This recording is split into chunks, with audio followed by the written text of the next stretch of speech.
Hello students, physics with DS Rajput में आपका स्वागत है। और आज अपन चर्चा करने वाले हैं थर्ड चैप्टर के लास्ट वीडियो लेक्चर पे।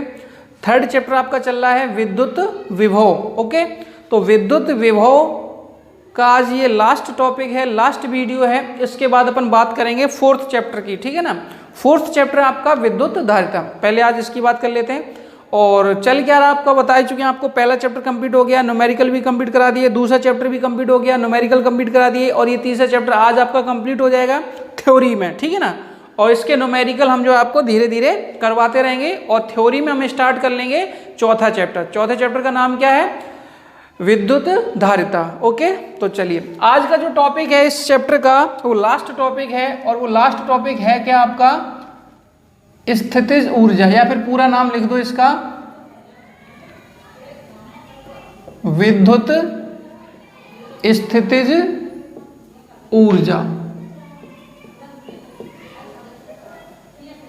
विद्युत स्थितिज ऊर्जा, ठीक है ना। स्थितिज मात्रा आएगी इस पे, विद्युत स्थितिज ऊर्जा ये है। तो विद्युत स्थितिज ऊर्जा होती क्या है समझो। ऐसे समझो कि अनंत से किसी आवेश को हम विद्युत क्षेत्र में लेके आए तो हमें प्रतिकर्षण बल के विरुद्ध कार्य करना पड़ेगा। या तो प्रतिकर्षण बल के विरुद्ध कार्य करना पड़ेगा, या आकर्षण बल के विरुद्ध कार्य करना पड़ेगा। तो जो किया गया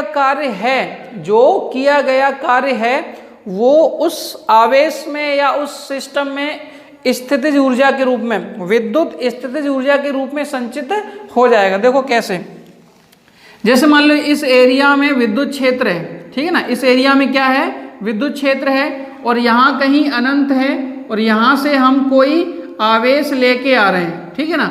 इस आवेश को धीरे धीरे लेके आएंगे, भगा के नहीं लाएंगे, नहीं समझे। आवेश को भगा के नहीं लाएंगे, धीरे धीरे ले आएंगे। भगा के क्यों नहीं लाएंगे सर? क्योंकि अगर इसको भगा के ले आओगे तो उसमें वेग आ जाएगा, और वेग आ जाएगा तो गतिज ऊर्जा आने के चांसेस है। तो हमें केवल विद्युत स्थितिज ऊर्जा की बात करनी है। तो इस आवेश को धीरे धीरे धीरे धीरे धीरे धीरे धीरे धीरे लेके आएंगे। जैसे ही आप विद्युत क्षेत्र में एंटर करोगे ना, तो आपको या तो प्रतिकर्षण बल मिलेगा या आकर्षण बल के विरुद्ध कार्य करना पड़ेगा। तो जो कार्य आप करोगे वही आवेश के रूप में, विद्युत स्थितिज ऊर्जा के रूप में संचित हो जाएगा, ठीक है ना। तो ऊर्जा को हम यू से दर्शाते हैं, और ऊर्जा का मात्रक क्या? विद्युत स्थितिज ऊर्जा को यू से दर्शाते हैं, और इसका मात्रक अपन जूल लेंगे, और इसकी विमा होती है ml²T-2। आपकी बुक्स में होगा, पढ़ लेना। क्या है? किसी आवेश को अनंत से विद्युत क्षेत्र के अंदर लाने में प्रतिकर्षण बल या आकर्षण बल के विरुद्ध जो कार्य करना पड़ता है, वही कार्य उस आवेश में विद्युत स्थितिज ऊर्जा के रूप में संचित हो जाता है। इसे U से दर्शाते हैं, मात्रक जूल हो जाएगा, इसकी विमा हो जाएगी ml²T-2। अब एक आवेश ना होके अगर दो आवेश हो, दो आवेश ले लो Q1 और Q2, तो एक निकाय बना लेंगे ये दोनों मिलके। क्या बना लेंगे? एक निकाय, सिस्टम। आवेशों के समूह को हम क्या बोलते हैं? निकाय बोलते हैं। तो इस निकाय की स्थितिज ऊर्जा कैसे निकालेंगे, क्या होगी? तो आप ऐसे समझो, दोनों आवेशों को अनंत से पास पास लाने में या इस सिस्टम की रचना करने में हमने जो कार्य किया, वो कार्य इस सिस्टम में स्थितिज ऊर्जा के रूप में संचित हो जाएगा। तो दो आवेशों के निकाय की ऊर्जा समझ गए ना। स्थितिज ऊर्जा क्या होता है? दोनों आवेशों को अनंत से पास पास लाओ, तो दोनों को पास पास लाने में हमने जो कार्य किया, वही कार्य इस सिस्टम में स्थितिज ऊर्जा के रूप में संचित हो जाएगा। ओके, कैसे पता चलेगा कि हाँ हुआ है ऐसा? तो जैसे आप इनको छोड़ोगे तो ये दूर भागेंगे, तो हमें पता चल जाएगा कि हाँ इसमें स्थितिज ऊर्जा रही होगी, इसलिए ये भागे। वही स्थितिज ऊर्जा उनकी किस में बदल जाएगी? गतिज ऊर्जा में। तो वो एक दूसरे को प्रतिकर्षित करते हुए भागेंगे, ठीक है ना। तो एक सिंगल आवेश की स्थितिज ऊर्जा होती है QV। एक सिंगल आवेश की स्थितिज ऊर्जा क्या होती है? QV। Q आवेश हो गया, और V आपका विभव कह लो, विभवांतर कह लो, जो भी है, ठीक है। लेकिन बोर्ड एग्जाम के लिए दो आवेशों के निकाय की स्थितिज ऊर्जा पूछते हैं, ठीक है ना। बोर्ड एग्जाम में दो बिंदु आवेशों के निकाय की विद्युत स्थितिज ऊर्जा आपसे पूछेंगे, ठीक है ना। तो इसको हम प्रूफ कर लेते हैं। ओके, इसको हम प्रूफ कर लेते हैं। देखो जब भी वीडियो देखा करो तो पूरा देखा करो, अदरवाइज मत देखा करो, ठीक है ना। और चीज़ें जो मैं बता रहा हूँ आप उनको नोट करो, चीज़ें जो मैं बता रहा हूँ, और कमेंट कर दिया करो। क्या कर दिया करो? कमेंट कर दिया करो। अब की बार मैं ऐसा करूँगा कि जो बच्चे सबसे पहले कमेंट करेंगे ना, टॉप 5 बच्चों के मैं अगले वीडियो में क्या लूँगा? नाम लूँगा। और अगर आप टॉप 5 में आ जाओगे तो इसीलिए जब भी देखा करो वीडियो को कमेंट कर दिया करो, जो भी प्रॉब्लम्स हैं उनको बता दिया करो, ठीक है ना। अभी हो सकता है लाइट की थोड़ी सी प्रॉब्लम हो, साउंड तो मेरे ख्याल से कोई दिक्कत होगी नहीं साउंड में। तो सबसे पहली हेडिंग अपन डाल लेते हैं, 2 बिंदु आवेशों के निकाय की विद्युत स्थितिज ऊर्जा। ओके, तो समझो पहले, यहां एक बिंदु है A और हमने अनंत से एक आवेश लेके आए Q1, तो हमें कितना कार्य किया? हमने कितना कार्य किया, ठीक है ना। ये लिखना चाहो लिख लेना। माना 2 आवेश Q1 व Q2 परस्पर अनंत पर स्थित हैं, इनको बिंदु A तथा B पर लाना है, जिनके बीच की दूरी कितनी है? R है। ओके, तो ये लिख देना, माना 2 बिंदु आवेश Q1, Q2 अनंत पर स्थित हैं, जिनको बिंदु A तथा B पर लाना है, और जिनके बीच की दूरी स्मॉल r है। किनके बीच की बात कर रहे हैं भाई? 2 बिंदु जो लिए थे हम लोगों ने A और B, इनके बीच की दूरी कितनी है? स्मॉल r है, ठीक है ना। अब ध्यान से सुनना, तो यहाँ पे क्या लिखोगे? सबसे पहले Q1 आवेश को, ध्यान से सुनना, Q1 आवेश को अनंत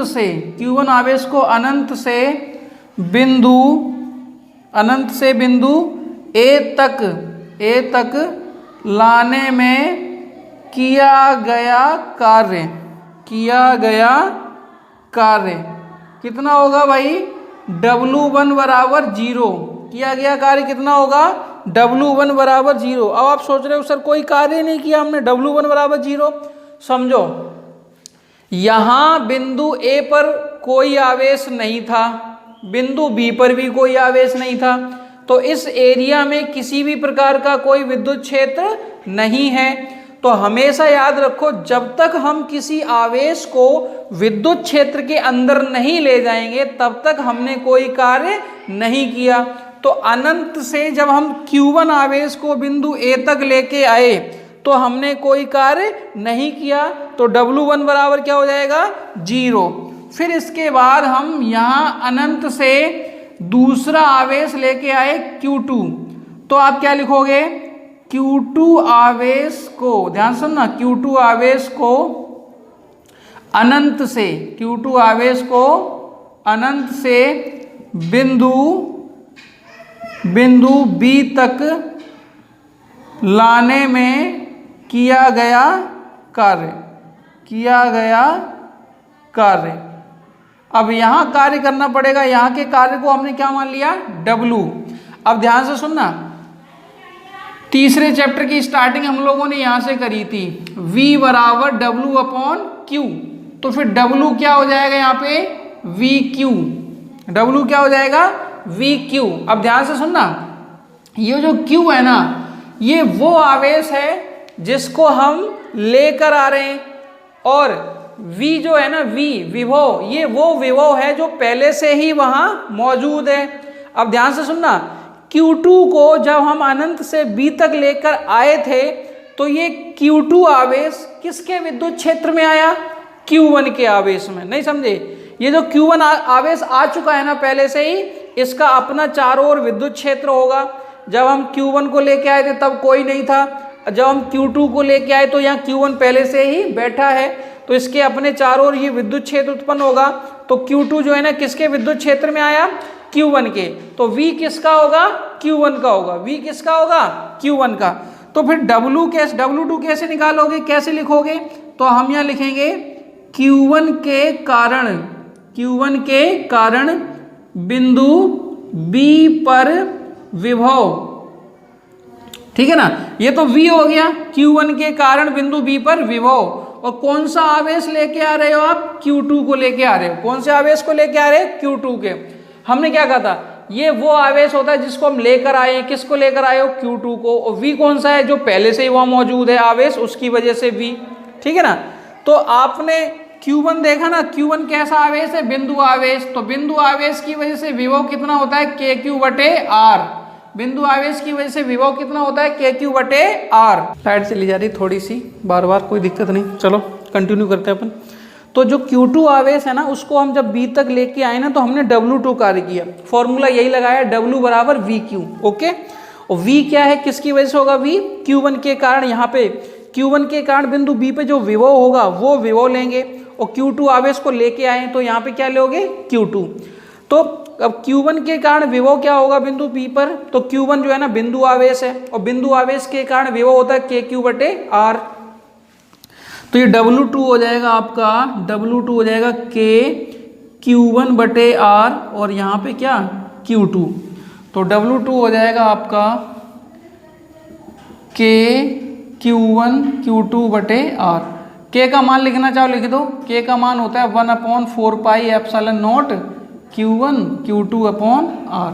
तो यहाँ क्या लिखोगे, अतः निकाय को बनाने में, निकाय बनाना मतलब ये पूरा सेटअप बनाने में, निकाय को बनाने में किया गया कुल कार्य, ठीक है ना। तो W बराबर हो जाएगा आपका W1 + W2। तो W1 का मान 0, इसका मान 1/4πε0 Q1 Q2/R। और यही किया गया कुल कार्य विद्युत स्थितिज ऊर्जा के रूप में संचित हो जाता है। तो यहाँ लिख सकते हो क्या, अतः यही किया गया कुल कार्य विद्युत ऊर्जा के रूप में संचित हो जाता है, विद्युत स्थितिज ऊर्जा के रूप में। तो ये U बराबर हो जाएगा 1/4πε0 Q1 Q2/R। ये है आपकी दो आवेशों के निकाय की विद्युत स्थितिज ऊर्जा। नोट कर लो इसको जल्दी से, दो आवेशों के निकाय की क्या है, ये विद्युत स्थितिज ऊर्जा है ये, ठीक है ना। तो आई थिंक आपको ये समझ में आई होगी। अब अपन बात करेंगे तीन आवेशों के निकाय की विद्युत स्थितिज ऊर्जा, ओके। नोट करो इसको जल्दी से।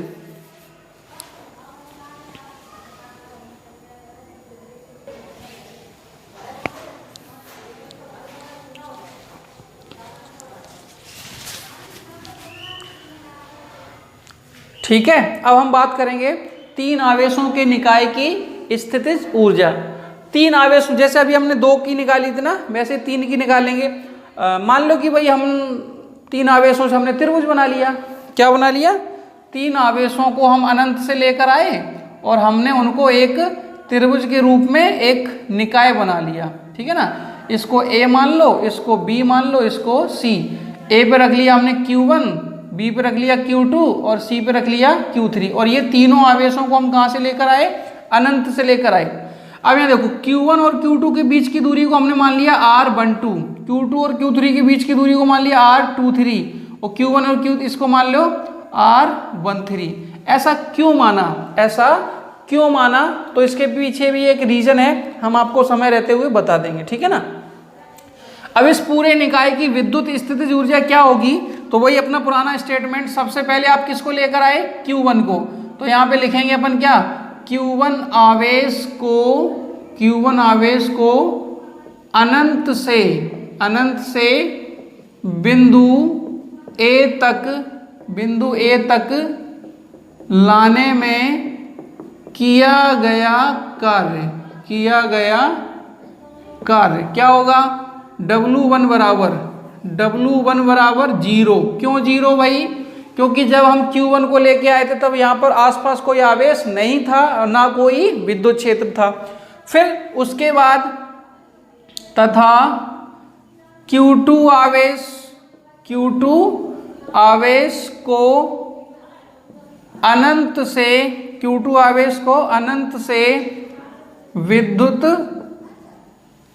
से विद्युत छोड़ो बिंदु B तक लाने में किया गया अब यहाँ W2 का वही कैसे, Q1 के कारण बिंदु B पर विभव और गुणा में क्या Q2, जैसे अभी किया था वैसे सेम ही है।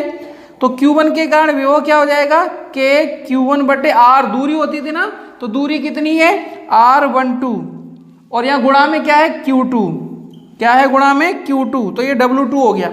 अब इसका देखो प्रॉफिट क्या है, प्रॉफिट ये है, यहाँ 3 का डेरिवेशन कर रहे हैं, 4 का नहीं करेंगे, 10 का आ जाए तो अब हर सबका डेरिवेशन थोड़ी ना करोगे। डेरिवेशन ज्यादा से ज्यादा किसका करोगे, 2 आवेशों के निकाय का डेरिवेशन कर लोगे, 3 आवेशों के निकाय का डेरिवेशन कर लोगे, सबका थोड़ी कर लोगे। तो अपने पास एक ऐसी ट्रिक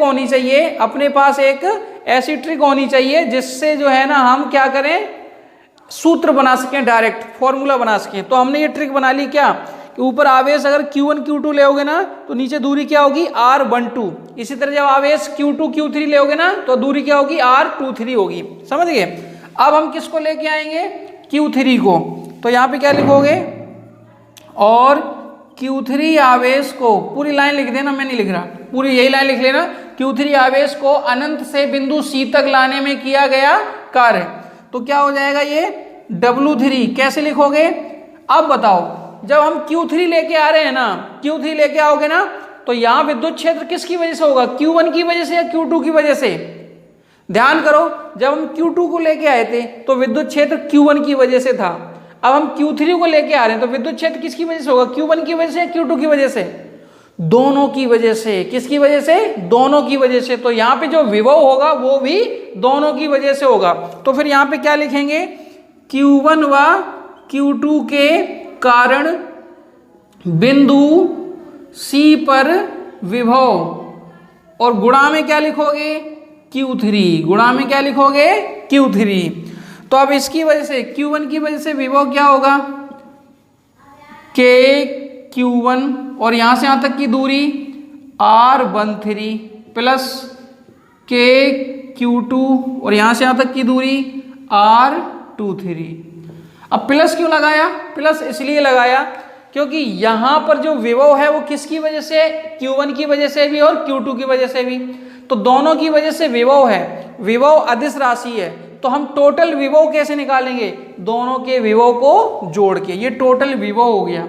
और गुणा में क्या Q3 का गुणा कर लो भाई, Q3 का गुणा कर लो, तो W3 हो जाएगा आपका KQ1 Q3/R13 plus KQ2 Q3/R23। मिलान करो, ऊपर Q1 Q3 है ना 13, तो नीचे देखो 13 आ गया, ऊपर 23 है ना तो नीचे देखो 23 आ गया। तो मतलब कहने का है कि इस ट्रिक से हम आगे के फॉर्मूले हम बना सकते हैं। आपसे कहा जाए 4 आवेशों के निकाय की स्थितिज ऊर्जा बताओ, तो अब बड़ा डेरिवेशन हो जाएगा, समझ गए ना। तो क्या करोगे, इसी ट्रिक से हम फॉर्मूला बना लेंगे। कैसे बनाएंगे हम आपको सिखाएंगे, ठीक है ना। अतः कुल कार्य कितना हो जाएगा, कुल कार्य हो जाएगा आपका W बराबर W1 plus W2 plus W3। तो W1 की जगह 0, W2 की जगह हो जाएगा KQ1 Q2/R12 प्लस यहाँ हो जाएगा KQ1 Q3/R13 plus KQ2 Q3/R23। ये टोटल कार्य हो गया। और यही किया गया कार्य किसके रूप में संचित होगा भाई, विद्युत स्थितिज ऊर्जा के रूप में। आप चाहो तो K कॉमन ले सकते हो, K कॉमन लेने के बाद K का मान रख सकते हो। K का मान क्या होता है 1/4πε0, ठीक है ना। ये है,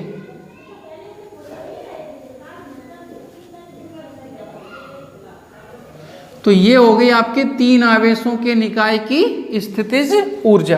क्या हो गई ये भाई, 3 आवेशों के निकाय की स्थितिज ऊर्जा, ठीक है ना। तो तो आई थिंक आपको ये समझ में आई होगी, तो इसको नोट करो। फिर हम 4 की बताएंगे। अब 4 के लिए डेरिवेशन नहीं करेंगे, डायरेक्ट फॉर्मूला बताएंगे कैसे बनाएंगे। 4 की बता देंगे, n की बता देंगे, फिर इसके बाद छोटे छोटे 2 डेरिवेशन है, चैप्टर खत्म। ओके, अभी हम लोगों ने बात की थी 3 आवेशों के निकाय की स्थितिज ऊर्जा। अब हम बात करेंगे 4 आवेशों के निकाय की विद्युत स्थितिज ऊर्जा। ओके, 4 आवेशों के निकाय की विद्युत स्थितिज ऊर्जा। 4 आवेश होंगे, तो 4 आवेश हम जैसे मान लो कि हमने चारों आवेशों को एक वर्ग के हिसाब से या आयत के हिसाब से उनको लगा लिया, ठीक है ना, इस हिसाब से। इसको मान लिया A, इसको मान लिया B, और इसको मान लिया C, और इसको मान लिया D। यहाँ रख लिया Q1 अनंत से लेके आए, यहाँ रख लिया Q2 अनंत से लेके आए, यहाँ रख लिया Q3, और यहाँ रख लिया Q4। ओके, Q1 और Q2 के बीच की दूरी R12, 2 और 3 के बीच की दूरी R23, 3 और 4 के बीच की दूरी R34, 1 और 4 के बीच की दूरी R14, Q1 और Q3 के बीच की दूरी R13, और Q2 और Q4 के बीच की दूरी R24। तो कितनी दूरियां हो गई? 6। तो कितने पेयर बनेंगे? 6। तो सीधा फॉर्मूला लिख रहा हूं, ध्यान से सुनना कैसे, ठीक है ना। तो U बराबर हमने क्या कहा था, K Q1 Q2, इन दोनों के बीच की बात करें तो दूरी कितनी? R12। फिर इन दोनों के बीच की दूरी K Q1 Q3 R13। फिर इन दोनों के बीच की बात कर लो, K Q1 Q4 upon R14। फिर 2 और 3 के बीच की बात कर लो, K Q2 Q3 बटे R23। फिर 2 और 4 के बीच की बात कर लो, K Q2 Q4 upon R24। फिर 3 और 4 के बीच की बात कर लो, K Q3 Q4 upon R34। देखो 6 पद आगे कि नहीं आगे। तो ये 4 आवेशों के निकाय की स्थितिज ऊर्जा है, ये 4 आवेशों के निकाय की स्थितिज ऊर्जा है, ठीक है ना। लाइटिंग थोड़ी सी कम होगी तो आप ब्राइटनेस बढ़ा लिया करो, ओके। फोन की साउंड अच्छा है, कोई दिक्कत नहीं। अब यहाँ देखो 4 आवेश हमने लिए तो कितने पद आ गए? 6। अब आप सोच रहे हो सर हम कैसे पता चलेगा कि भाई कितने पद आएंगे? तो हम आपको एक फॉर्मूला बता रहे हैं, तो वो फॉर्मूला ट्रिक है आपकी n-1 अपॉन 2, इतने, ठीक है ना। तो अगर आपसे कहा जाए कि भाई 10 आवेश हैं, कितने आवेश हैं? 10 आवेश हैं, तो 10 आवेशों के निकाय की ऊर्जा अगर बताएं तो कितने पद आएंगे? तो हम क्या करेंगे, 10 को रख दो n की जगह, 10 -1 बटे 2, काटो इसको 5 गुणा 10 में से 1 घटाओ 9, 9 पंजो 45। मतलब 10 आवेशों की निकाय की अगर हम स्थितिज ऊर्जा निकालेंगे ना तो ऐसे 45 पद आएंगे। कितने आएंगे? 45। ऐसे आप बता सकते हो, ऐसे आप बता सकते हो, समझ गए ना। हाँ, अब इसके बाद अपन बात करते हैं, देखो 2 की 1 की बात कर ली, 2 आवेशों के निकाय की बात कर ली, 3 आवेशों के निकाय की बात कर ली, 4 आवेशों के निकाय की बात कर ली। 4 आवेशों में हमने क्या किया? डेरिवेशन नहीं किया, डायरेक्ट ट्रिक से हमने क्या लिख दिया? पूरा फॉर्मूला। 4 आवेशों तक के न्यूमेरिकल आ जाते हैं, तो इसलिए ध्यान रखना, ओके। और ये ट्रिक लिख लो, ठीक है ना। तो जो बच्चे हमसे रेगुलर जुड़े हैं, जैसे समीर योगी है, समीर बेटा परेशान मत हो, हम पूरा सिलेबस करा देंगे आपका, ठीक है। फर्स्ट फिजिक्स का पूरा सिलेबस करा देंगे। महावीर सैनी है, और बेटा 1-2 बच्चे और जुड़े हैं, कमेंट करते रहा करो तो आपके नाम हमें याद हो जाएंगे और आपके नाम हम हर वीडियो में लिया करेंगे, ठीक है ना। अब अगर बात करें अपन n आवेशों का निकाय ले लो, कितने आवेशों का निकाय ले लो? n आवेशों का, ठीक है ना। अगर हम n आवेश ले लें तो फिर विद्युत स्थितिज ऊर्जा क्या होगी? तो उसके लिए अपन क्या करें समझो, देखो K सब में आ रहा है, हम यहाँ पे डायरेक्ट फॉर्मूला लिख रहे हैं n पदों के लिए, ठीक है ना। K सब में आ रहा है तो K आ जाएगा। 2 पद आ रहे हैं सब में 2 पद आ रहे हैं ना, तो 2 आवेश आ रहे हैं सब में। देखो सब में 2 आवेश आ रहे हैं, तो वहां पे भी 2 आवेश आएंगे कि नहीं आएंगे? ठीक है ना। एक के सफिक्स में लगा लो I और एक के सफिक्स में लगा लो J, तो बटे में क्या हो जाएगा आर आई जे। तो आई और जे क्या है, इन पे हमने सिग्मा लगा दिया। क्या लगा दिया, सिग्मा। देखो कैसे,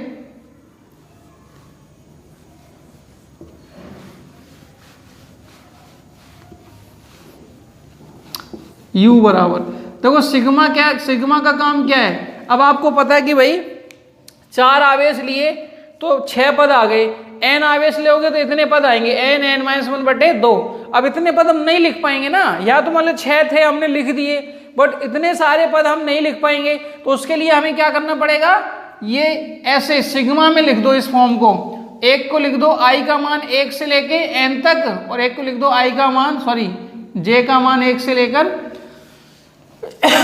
n तक।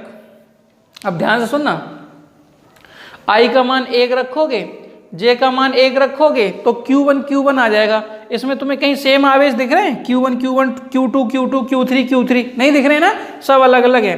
तो यहां हम लिख सकते हैं कि भाई i और j के मान क्या होंगे, बराबर नहीं होंगे। i का मान 1 ले लो, j का मान 2 ले लो, तो ये वाला पद मिल जाएगा आपको K Q1 Q2 बटे R12। तो ऐसे i का मान 1 से लेकर n तक ले सकते हैं, और j का मान 1 से लेकर n तक ले सकते हैं। ऐसे बहुत सारे पद बन जाएंगे, ठीक है ना।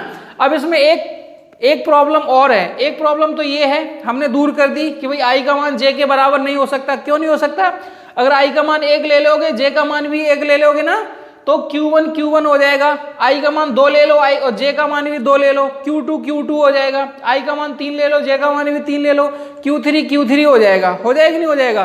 तो ऐसा कहीं है, सेम पद है इसमें, कहीं Q1 हो, Q2 हो, Q3 हो, है कहीं नहीं है ना। तो हमने कह दिया कि भाई i का मान j के बराबर नहीं होगा। एक दूसरी प्रॉब्लम ये है, मान लो i का मान हम 1 ले लें और j का मान 2 ले लें, तो ये ऐसा पद बन जाएगा। अब हम i का मान 2 ले लें और j का मान 1 ले लें, तो ये ऐसा बन जाएगा।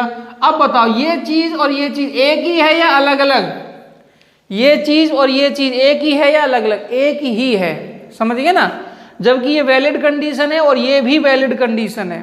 तो जब वैलिड कंडीशन में एक ही पद 2 बार आ रहा है तो अपना रिजल्ट डबल हो जाएगा। तो रिजल्ट को सही करने के लिए हमें क्या करना पड़ेगा, यहाँ पे 2 का भाग लगाना पड़ेगा। 2 का भाग क्यों लगा रहे हैं, ताकि जितने भी पद डबल हुए हैं वो सिंगल बार ही माने जाएं। तो हम टोटल रिजल्ट में क्या कर लेंगे, 2 का भाग लगा देंगे। तो ये वाला जो फॉर्मूला है ना, ये है n पदों के निकाय की, n आवेशों के निकाय की विद्युत स्थितिज ऊर्जा। ओके, तो इसको नोट कर लो जल्दी से, फिर अपने छोटे छोटे 2 डेरिवेशन है उनको करके इस चैप्टर को करते हैं क्लोज। ओके, अब अपन बात कर रहे हैं, एक ये छोटा सा डेरिवेशन है और अच्छा डेरिवेशन है क्या ये, आपसे कहा है एक समान विद्युत क्षेत्र में द्विध्रुव को घुमाने में किया गया कार्य। ठीक है ना, तो एक समान विद्युत क्षेत्र है, ध्यान से सुनना, एक समान विद्युत क्षेत्र है। और एक समान विद्युत क्षेत्र को अपन कैसे दर्शाते हैं, एक समान विद्युत क्षेत्र को अपन दर्शाते हैं, सीधी रेखा खींच देंगे और समांतर रेखाएं होंगी ये। ठीक है ना, ये आपका क्या हो गया, एक समान विद्युत क्षेत्र हो गया। ओके, एक समान विद्युत क्षेत्र हो गया ये ई दर्शा दिया। क्या दर्शा दिया, ई। अब इस विद्युत क्षेत्र में एक हमने द्विध्रुव रख दिया। क्या रख दिया, ये -q आवेश और ये +q आवेश, और ये θ1 कोण पे रखा है। कितने कोण पे रखा है, θ1 कोण पे। इसको हमने ऐसे पकड़ के घुमाया। आपको पता है इस प्लस पे इधर बल लगेगा, इस माइनस पे इधर बल लगेगा, तो इस डायरेक्शन में तो ये अपने आप घूमने का प्रयास करेगा। लेकिन अगर हमें कार्य करना है तो विद्युत क्षेत्र के यानी कि मतलब जो बल लग रहा है उसके विपरीत, जो बल लग रहे हैं, जो बल आघूर्ण लग रहा है उसके विपरीत हम घुमाएं तो हम कार्य करेंगे, तो हम माना जाएगा कि हमने कार्य किया। तो हमने इसको इस पोजीशन पे θ1 पे रखा था, θ1 से θ2 कोण पे हमने इसको घुमाने का प्रयास किया, और फिर हमने यहाँ से यहाँ तक जितना कार्य किया वो कार्य आपको ज्ञात करना है। सबसे पहले क्या लिखोगे, इसकी रचना, माना एक विद्युत द्विध्रुव माना एक विद्युत द्विध्रुव जिसका द्विध्रुव आघूर्ण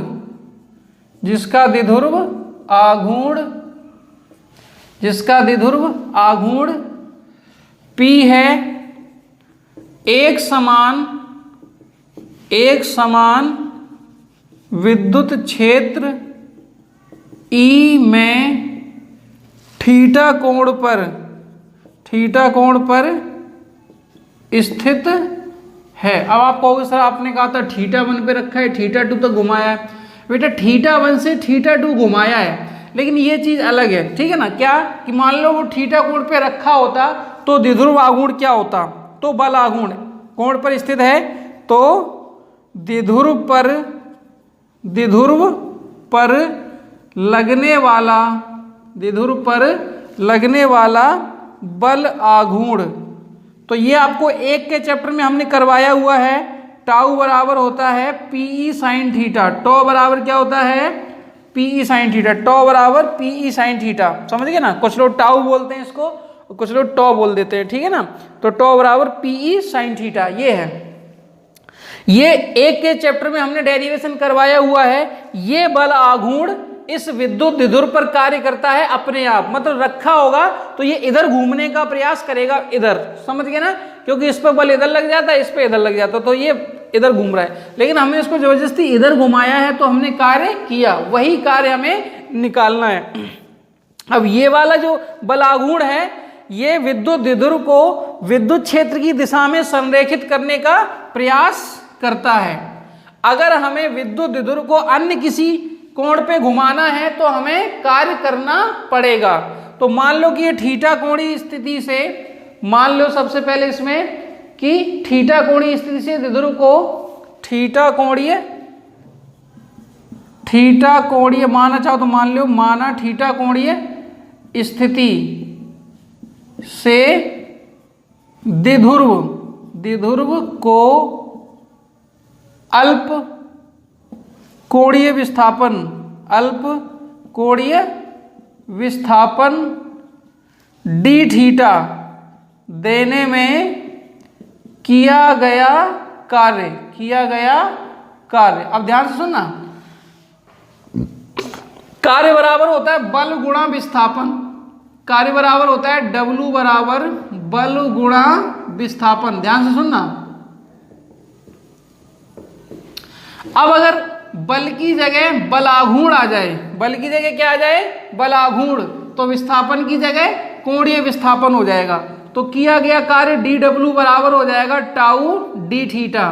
क्या हो जाएगा, टाउ डी थीटा, या टॉ डी थीटा, समझ गए ना। अब dW पता चल गया और हमें W निकालना है, तो क्या करोगे, समाकलन। क्या करोगे, समाकलन। तो इसके लिए अपन क्या करेंगे, द्विध्रुव को θ1 अब लिखेंगे, आते हैं द्विध्रुव को θ1 कोणीय स्थिति से θ2 कोणीय स्थिति तक घुमाने में किया गया कार्य, ठीक है ना। अतः द्विध्रुव को θ1 कोणीय स्थिति से θ2 कोणीय स्थिति तक घुमाने में किया गया कार्य, ठीक है ना। तो dW का समाकलन W हो जाएगा और इधर समाकलन हो जाएगा टाउ डी थीटा। अब थीटा के सापेक्ष समाकलन हो रहा है तो लिमिट कितनी हो जाएगी, θ1 से θ2, लिमिट कितनी हो जाएगी, θ1 से θ2। अब यहाँ देखो ये जो टॉ है ना, थीटा के सापेक्ष समाकलन हो रहा है, तो टॉ अगर नियतांक होता तो ये बाहर आ जाता, बट ये नियतांक भी नहीं है और हम इसका समाकलन भी नहीं कर सकते। क्यों नहीं कर सकते, क्योंकि समाकलन किसके सापेक्ष हो रहा है, थीटा के सापेक्ष। तो यहाँ पे कौन सा पद होना चाहिए, थीटा का पद होना चाहिए। तो फिर ऐसा करो, इसका मान रख लो समीकरण 1 से, ठीक है ना। तो हम यहाँ लिख सकते हैं समीकरण 1 से, समीकरण 1 से हम क्या कर देंगे, जो टॉ है ना आपका बल आघूर्ण टाउ, उसका मान रख देंगे पीई साइन थीटा, ठीक है। अब P कांस्टेंट है, E कांस्टेंट है, तो बाहर आ जाएगा ये। साइन थीटा का समाकलन हो जाएगा माइनस कॉस थीटा। अगर आपको समाकलन आता है तो अच्छी बात है, साइन थीटा का समाकलन क्या होता है, माइनस कॉस थीटा। याद कर लेना इसको, बायोलॉजी वाले हो अगर तो। साइन थीटा का समाकलन होता है माइनस कॉस थीटा, और लिमिट हो जाएगी θ1 से θ2। लिमिट क्या हो जाएगी, θ1 से θ2। तो अब लिमिट लगाने का तरीका क्या होता है, लिमिट लगाने का तरीका होता है अपर लिमिट यानी कि cos 2 θ2 minus cos θ1, upper limit minus lower limit. Limit लगाने का तरीका क्या होता है, थीटा की जगह आपको θ2 रखना है और θ1 रखना है। कैसे रखना है, θ2 को बोलेंगे अपर लिमिट, θ1 को बोलेंगे लोअर लिमिट। ये अपर लिमिट होती है ऊपर वाली और ये लोअर लिमिट होती है। तो थीटा की जगह पहले θ2 रखो, फिर माइनस लगा के थीटा की जगह θ1 रखो, तो cos θ2 माइनस cos θ1। अब ये माइनस अंदर जाएगा तो ये हो जाएगा आपका क्या, cos θ1 हो जाएगा प्लस का और cos θ2 माइनस हो जाएगा माइनस का।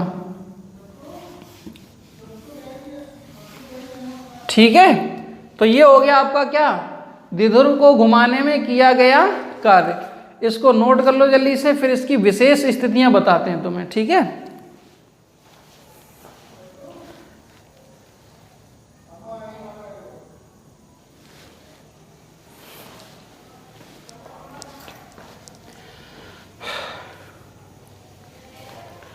अब अपन बात करते हैं, अगर हम विशेष स्थितियों की बात करें, ठीक है ना, विशेष स्थितियां।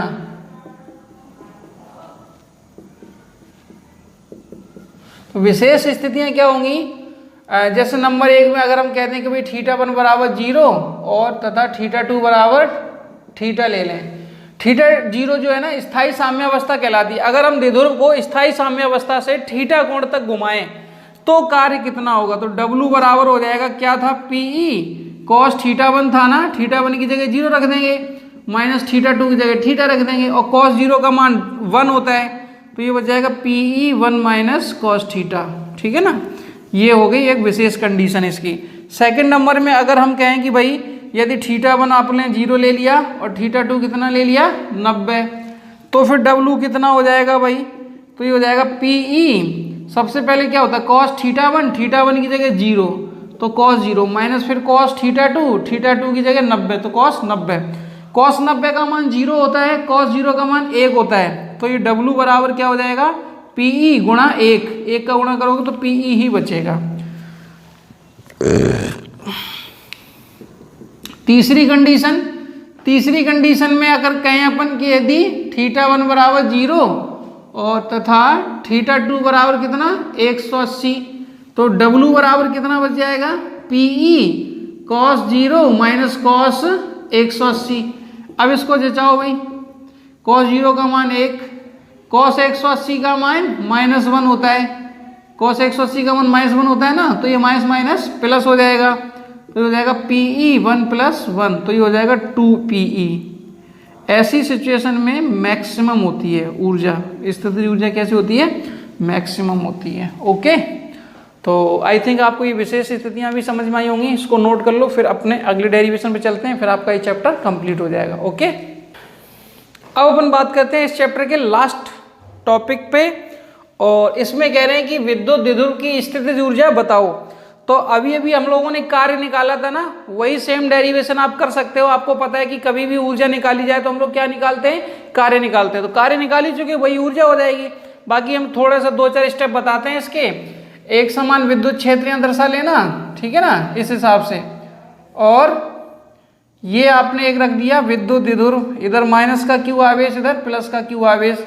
इसको 90, पहले ये थीटा पे था, अब ये 90 पे हो गया, ठीक है ना, सॉरी इधर y होता है और इधर x होता है, तो ये हो गया आपका प्लस Q और ये हो गया आपका माइनस Q। तो वही सिस्टम है जो W बराबर हम लोगों ने लिखा था θ1 से θ2, इसमें लिख देना है आपको 90 से θ, और ये हो जाएगा PE sin θ dθ, बस उतना ही है। और इससे पहले वाला जो किया था हम लोगों ने वो सब कुछ क्या हो जाएगा, सेम हो जाएगा, बट क्या चेंज होगी, वहां पे लिमिट थी θ1 से θ2 और यहाँ लिख देना 90 से θ। अब आप क्वेश्चन 90 से θ ही क्यों, क्योंकि बेटा स्थितिज ऊर्जा एक विशेष कंडीशन में, एक विशेष स्थिति में निकाली जाती है, ठीक है ना। तो हमने कोई विशेष कंडीशन 90 पे ले ली, आप चाहो तो 180 पे ले लो या फिर 0 पे ले लो, ठीक है। तो अब यहाँ देखो PE बाहर आ जाएगा, sin θ का समाकलन अभी अभी बताया था माइनस cos θ, और ये 90 से थीटा। लिमिट लगा दो, सिंपल क्या करना है उसमें, माइनस के कॉस थीटा और माइनस के कॉस 90, माइनस बाहर रख दिया। ठीक है, नहीं समझा क्या कर दिया, ये माइनस बाहर है, अपर लिमिट माइनस लोअर लिमिट, तो कॉस थीटा, थीटा की जगह थीटा रखो, माइनस फिर 90 रखो, cos theta minus cos 90, cos 90 का मान 0, तो ये बच जाएगा आपका क्या, W बराबर माइनस PE कॉस थीटा। ठीक है ना। और इसको हम क्या लिख सकते हैं, आपको पता है A vector dot B vector क्या होता है, AB कॉस थीटा, तो फिर यहाँ W क्या हो जाएगा आपका minus P vector dot E vector. इस चीज को अपन ऐसे भी लिख सकते हैं। और अगर इसकी विशेष स्थिति निकालनी चाहो, विशेष स्थितियां, तो नंबर 1 में क्या ले लो, थीटा 0 ले लो, तो W कितना आ जाएगा, यहाँ 0 रखोगे तो हो जाएगा माइनस PE कॉस 0, कॉस 0 का मान 1, तो माइनस PE बच जाएगा। दूसरी कंडीशन में अगर थीटा मान लो 90 ले लोगे तो W 0 बचेगा, और थीटा कितना ले लोगे 180, तो W जानते हो PE बच जाएगा, क्या बच जाएगा PE, क्योंकि वो cos 180 का मान कितना होता है, -1 होता है। ठीक है ना। तो ये था आपका इस चैप्टर का लास्ट। ठीक है, और इसमें अपन कह सकते हैं जब हम लोगों ने थीटा 0 लिया था तो हम कह सकते हैं कि विद्युत द्विध्रुव जो है ना स्थायी संतुलन, स्थायी अवस्था में रहेगा, संतुलन की स्थायी अवस्था में, और यहाँ अस्थायी अवस्था में। ठीक है ना। तो ये चैप्टर आपका कंप्लीट हो गया। अब नेक्स्ट वीडियो में या तो हम इस चैप्टर के न्यूमेरिकल की बात करेंगे या चौथा चैप्टर स्टार्ट करेंगे। ओके, और ज़्यादा से ज़्यादा लोगों को जोड़ो, अपने दोस्तों को शेयर करो ये चैनल। ठीक है ना। हम फर्स्ट फिजिक्स का पूरा सिलेबस आपके हो सकता है बोर्ड एग्जाम से पहले करा दें, और कोशिश ये करूंगा कि अपन सेकंड फिजिक्स में भी अपन एंटर कर जाएं। ठीक है ना। कोशिश यही रहेगी कि आपके एग्जाम जब तक हो तब तक आपका पूरा सिलेबस कराया जाए। Okay, thank you.